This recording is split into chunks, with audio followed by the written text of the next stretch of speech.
ลักษณะของคนไทยที่นับถือศาสนาพุทธนี้เรารู้จักการที่ท่านมีเมตตาต่อเราก็มาสอนนักพุทธและก็ได้แสดงความ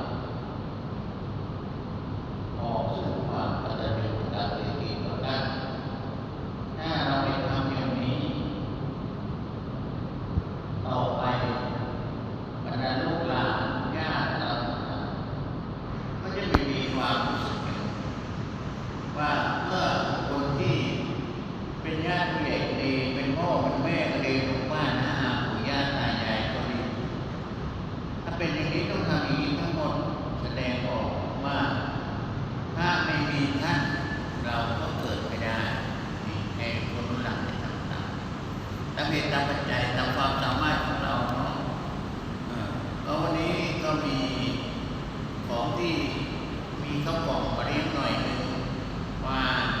สดๆหวานมาจากบุรีรัมย์จะให้ญาติโยมลองทานว่าอร่อยไหม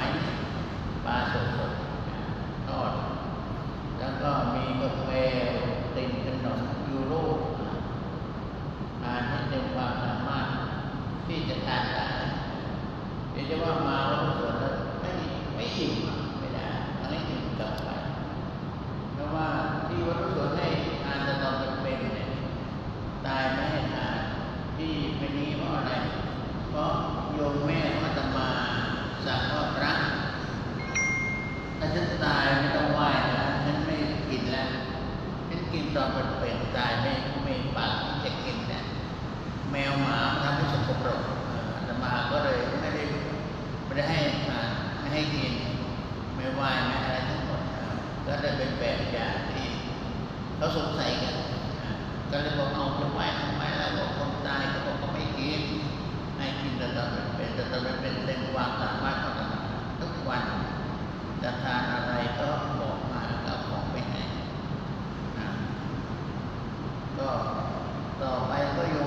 เดินทางกลับก็กลับด้วยความสวัสดิภาพเพราะขับรถอย่าประมาทกันแล้วก็จะถ่ายรูปก็มากถ่ายรูปก็เดี๋ยวแจกของสองวันนี่แหละพร้อมครับอะระหังสัมมาสัมพุทโธวาพุทธังพระวันตังอภิวาเทมิสวากขาโตภควตาธัมโมธัมมังนัมมัสสามิสุปฏิปันโนภควโต